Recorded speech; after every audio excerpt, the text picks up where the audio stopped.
Hello everyone, good morning. আজকে হলো day 2, মানে আমি সেই গুয়াহাটিতে এসেছি আর তার আজকে সেকেন্ড ডে। ফার্স্ট ডে একটা আলাদা ভিডিও আপলোড করা আছে, তোমরা চাইলে গিয়ে দেখতে পারো। আগের দিন রাত্রেবেলা অনেক লেট হয়েছিল ঘুমাতে, তাই ভাবছিলাম একটু লেট করে উঠবো, বাট ওই যে আমার ছেলে আমাকে সকাল 5টা থেকে ঘুম থেকে উঠিয়ে দিয়েছে। বেবি হলে তুমি যতই চেষ্টা করো না কেন, হবে সব কিছুই বেবির হিসেবেই। আমার বেবির ব্রেকফাস্ট হয়ে যাওয়ার পর খুবই কাঁদছিল, ও আর কোনোরকমভাবেই আমাদের রুমে থাকবে না। আর এর জন্য ওর বাবা ওকে নিয়ে গেছে বাইরে একটু ঘুরিয়ে নিয়ে আসতে। আর এর মাঝে আমি একটু টাইম পেয়েছি ব্রাশ করার আর নিজের একটু টাইম স্পেন্ড করা নিজের সাথে। বেবি হয়ে গেলে লাইফটা সত্যি কতটা চেঞ্জ হয়ে যায়, নিজের মি টাইম বলতে কিছুই থাকে না।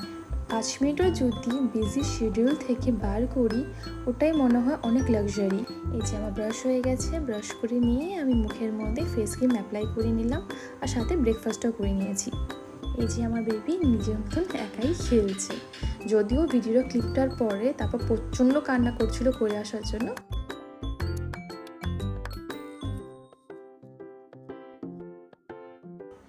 দিন আমরা রেডি হয়ে হোটেলে ব্রেকফাস্ট করে বেরিয়ে পড়েছিলাম। আর আজকের দিনে গুয়াহাটিতে এত বেশি গরম ছিল যে কি বলবো, বৃষ্টির তো কোনো নামই ছিল না, জাস্ট বাপরে বাপ এত রোদ। একটুকু মন করছিল না যে হোটেল থেকে বের হই, মনে হচ্ছিল হোটেলেই বসে সারাদিনটা কাটিয়ে দিই। বাট কোনো তো অপশন নেই, যে কাজের জন্য গুয়াহাটিতে এসেছি তা তো করতেই হবে। এই যে দেখো কতটা রোদ বাইরে। গাড়ির ভিতরে অনেকক্ষণ লাফালাফি করে ফাইনালি আমার ছেলে ঘুমিয়ে পড়লো। গুয়াহাটিতে আমি অনেকবারই এসেছি, কিন্তু এই যে রাস্তাগুলি তোমরা দেখতে পাচ্ছ, এগুলোর সাথে আমার একটু অন্যরকমের মেমোরি আছে, যা হয়তো আমার জীবনে খুবই কিছু মানুষ আছে তারাই জানে। আজকে নয়তো থাক, এটা নিয়ে আমি অন্য একদিন ভিডিও বানিয়ে বলবো তোমাদের। কাজের মাঝখানে একটু ব্রেক নিয়ে আমরা চলে গেছিলাম লাঞ্চ করতে।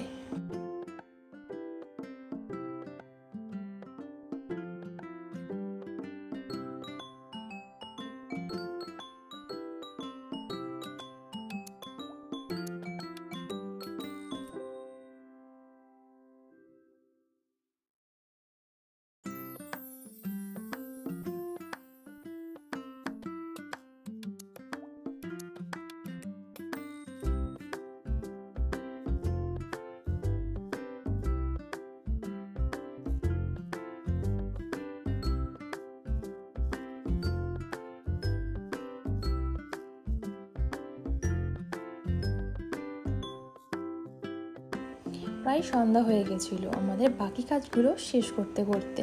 আমি এতটা বেশি টায়ার্ড ছিলাম যে ইন বিটুইন আমি আর কোনো ক্লিপই নিতে পারিনি। এই যে আমাদের কফি আসছে, কফি খাবো। আমাদের যে আমরা হোটেলে আছি এটা জাস্ট 10 দিন হয়েছে, ওরা ওপেনিং করেছে, তো ওদের এখনও কিচেন স্টার্ট হয়নি, তো এই জন্য ওরা কিছু কফি টফি ছিল, চাচ্ছে স্ন্যাক্স বাগেরা কিছুই নেই ওদের, ডিনার লাঞ্চ তো দূরেরই কথা। তো এখন সন্ধ্যা হয়ে গেছে, সারাদিন এত হ্যাকটিক গেছে, তোমার চা বা কফি কিছু লাগে, তো এই জন্য অর্ডার করছি জোম্যাটোর থেকে। আর আমরা এক্সপেক্টই করিনি জোম্যাটো আমাদের এইভাবে দিবে, জোম্যাটো আমাদের এইভাবে কফি আমাদেরকে পাঠিয়ে দিয়েছে। এটা কফি না, চা? কফি। এই যে আমাদের কাছে কিছু নেই, এভাবে আমরা এখন আপাতত কফি খাবো। আমাদের এই যে কফি, KFCর চিকেন রেডি। কেমন লাগছে? একদম কেমন লাগছে? আজকের দিন কেমন গেছে? ভালো হয়েছে, খুব ফাটাফাটি। বেদার তো খুব ফাটাফাটি গেছে। বেদার ব্যস্ত, সারাদিন ঘুমাইনি, তো ব্যস্ত, এনজয়মেন্ট করছে ও। আচ্ছা, তো কেমন লাগছে এখন সারাদিনের পর এই তো কফি খেতে? এরকম জোম্যাটোর এরকম কফি? হ্যাঁ, না ঠিক আছে, দিয়ে খেয়ে টেস্ট করে একটু। ভালো আছে। অর্ডার করেছি, আমরা রিভিউ দেখে করেছি, খুব ভালো। ওখানে ছিল কি নাম জানেন জায়গাটার? পাকঘর, মানে এটা অ্যাসামিস ল্যাঙ্গুয়েজে এটাকে রান্নাঘর বলে। হ্যাঁ, যেটাই হোক, রান্নাঘর, কিচেন। ভালো আছে খেতে, বাস ওরা যেভাবে পাঠিয়েছে ওটা ঠিক না, ওই খাই আমরা আপাতত। এটি হলো পরের দিনের ভিডিও। রাত্রেবেলা আমার ছেলে এত বেশি কান্না করছিল যে এই জন্য আমরা আর ভিডিওটা এন্ড করতে পারিনি। আজকে আমরা ব্যাক করে যাচ্ছি। যা যা কাজের জন্য আমরা এসেছিলাম ওগুলো সব কিছু ভালো মতন হয়ে গেছিলো। আসার আগে আমি খুব বেশি টেনশনে ছিলাম, এত ছোট বাচ্চাকে নিয়ে আমরা পারবো তো। দেখি না, ঠিক মতো সব হয়ে গেছে। আমি এদিকে ব্রেকফাস্ট করছিলাম আর আমার হাজব্যান্ড আমার ছেলেকে মাইন্ড এঙ্গেজ করে রাখছিল যাতে ও আমাকে ডিস্টার্ব না করতে পারে। আমরা যখনই কোথাও বাইরে খেতে যাই সবসময় তাই হয়, আমি খেলে আমার হাজব্যান্ড আমার ছেলেকে দেখে, আর যখন আমার হাজব্যান্ড খায় তখন আমি আমার ছেলেকে এঙ্গেজ করে রাখি।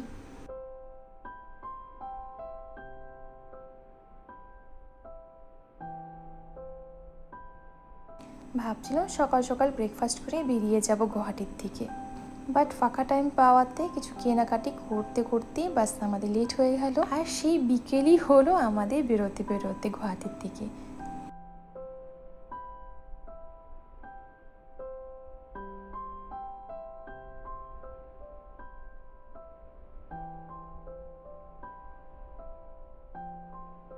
এই 2টা দিন এত বেশি হ্যাকটিক গেছে আমার জন্য বেবিকে নিয়ে, যে মনে হচ্ছে একটা গোটা দিন আমি অফ নিয়ে জাস্ট বেডের মধ্যে রেস্ট করি। যাই হোক, ভিডিওটি কেমন লেগেছে তোমরা জানিও। আজকের জন্য এটুকুই, টাটা বাই বাই।